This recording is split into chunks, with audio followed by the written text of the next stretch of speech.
দীর্ঘ আন্দোলন ও ডেপুটেশন দেওয়ার পর কাটোয়া আমোদপুর রুটে ফের বৃদ্ধি হলো নতুন ট্রেন। বাংলা নববর্ষের প্রথম দিনেই এলো খুশির খবর।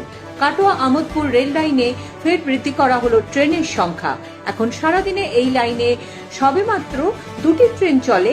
এই লাইনের ট্রেন বৃদ্ধির দাবিতে লাগাতার আন্দোলন ও ডেপুটেশন দেওয়ার পর অবশেষে ফের বৃদ্ধি হলো আরও একটি নতুন ট্রেনের।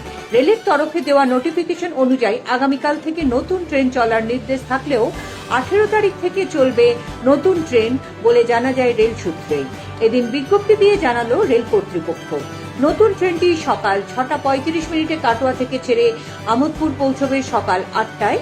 ফের 8:45 আমোদপুর স্টেশন থেকে ছেড়ে কাটোয়া পৌঁছবে সকাল 10:10। 18 তারিখ থেকে এই লাইনে চলবে মোট 3টি ট্রেন। এই রুটে আরও একটি নতুন ট্রেন বৃদ্ধি হওয়ায় খুশি কাটোয়া আমোদপুর সহ লাভপুর কীর্ণাহার বাসীরা। Bureau report, Bolpur news.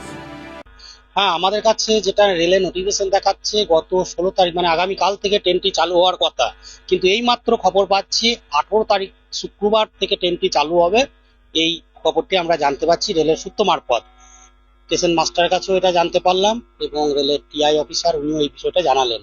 কিন্তু এখনো পর্যন্ত কাগজে দেখাচ্ছে যেটা, সেটা কিন্তু 16 তারিখ। এটাই আমাদের মধ্যে এখনো পর্যন্ত একটা কিন্তু থেকে গেল। দেখা যাক 18 তারিখই ট্রেনটা চালু হবে, এরকমই শুনতে পাচ্ছি। 100% খুশি আমরা, কিন্তু কলকাতা যাওয়ার ট্রেন যতক্ষণ না চালু হচ্ছে ততক্ষণ পর্যন্ত আমরা আন্দোলন চালিয়ে যাব।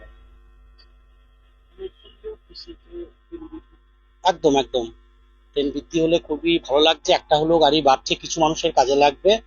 আমরা খুবই আনন্দ পাচ্ছি। গত 10 তারিখে রেলের জেনারেল ম্যানেজার এসেছিল, ওনাকেও জানিয়েছিলাম যে সকালবেলায় ট্রেনের দরকার কলকাতা যাওয়ার। তবুও আমোদপুর কাটোয়া চালু হলো, কিছুটা হয়তো আমাদের কাজে না লাগুক, কিছু মানুষের কাজে লাগবে। পরবর্তীকালে আমরা কলকাতা যাওয়ার ট্রেনের জন্য দাবি করব রেল দপ্তরের কাছে।